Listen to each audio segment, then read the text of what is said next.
Hey guys, and welcome back to Filter Coffee Football. Today we are trying to do something a little bit different. We are trying to do a new series called Who is Better? And where better to start than in-house Martinelli versus Saka. Karthik here is going to take on Martinelli and I'm going to be talking about Saka. Obvious choice. Come on, man. But here are the ground rules. Basically, each of us get 45 seconds to first talk about the player that we support, and then we're going to switch and we're going to talk 45 seconds, basically trash talking the other side of the argument. And at the end of the day, you guys are the ones that are going to basically let us know who you think is better. So yeah, here it goes. Let's Karthik, why don't you go ahead and kickstart with why you think Martinelli is the better player? If you've watched Arsenal this season, you know why Martinelli is the better player. I mean, let's not kid around. His performance versus Liverpool, his performance versus Spurs, his performance even versus United, although that result didn't turn up like we wanted to. He's upped his game, he's muscled up, he's taken the left flank position to heart, and with Saka playing an advanced role, he's been able to do his 1-2s very well. He's had the advantage of having Alexander Zinchenko do the inward runs, not the outer runs, so he can play another 1-2 with him. So overall, I think his game has massively improved because of all the support, and he's become a lethal finisher. If we didn't know that also. Okay, that's 45 seconds out. Go. Alright, so Bukayo Saka, I mean, this guy, he had a breakout season last season. He contributed 18 goals and assists for Arsenal. You know, a huge reason for why we were even in the shout for top 4.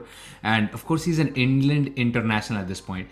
England right now is probably had its most star-studded team ever. And Saka is like a nailed-on part of that squad. In fact, most times he is a nailed-on starter for that team. You just cannot not include him as one of the best players, you know, one of the best prospects going forward. He is smart, he is agile, he is strong. He has basically owned that right side of Arsenal's wing for 2 seasons now, keeping a 75 million signing off the pitch in Nicola Pepe, who eventually had to just go to another club. Okay, that's 45 seconds for me. So let's go down the flip side now. Let's see you actually pull down Saka. It's going to be hard, but let's see you actually try that. England's golden boy, yes. Is this England's golden generation? Definitely not. And I don't think England are going to win anything. So let's not have that England hype train over here. And I don't care about them, honestly. I care about the English women more than the Englishmen. After that, okay. He put out a 75 million wing out. Like, I mean, there's not even a comparison here. Like, even Reece Nelson would have kept Pepe out, to be very honest. Let's not just degrade Saka to a level where you're comparing him with Pepe. The faults with Saka, I think we even touched upon this earlier on. Okay, time out. You did not hit on the faults. I'll give you a little bit of grace if you want to talk about just like 10-15 seconds if you want to talk about the fault with Saka. 10 seconds. Just not the fault, but just room for improvement. Okay. So, yeah, okay, I'll take 10 more seconds. Saka definitely needs room for improvement. We've spoken about this earlier on. He needs to not always cut in, but go outside. Otherwise, he's just going to get his legs chopped, which I don't want, the team doesn't want, the nation does not want. But it's up to him to do that. Okay, that's my 10. That's your 10.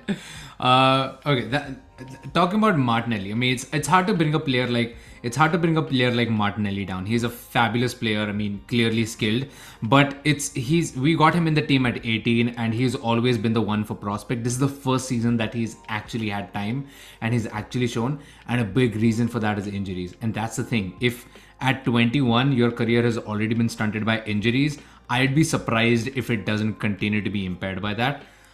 I'm totally with you in that Martinelli is probably one of Arsenal's best players right now. But the injury part just keeps him off, right? There is just no stability there. I don't see him having the kind of longevity that Saka has already promised within the 3 years that he's already been like this integral part of the team. He's not even picked for the Brazil national team, so that's where Martinelli loses it for me.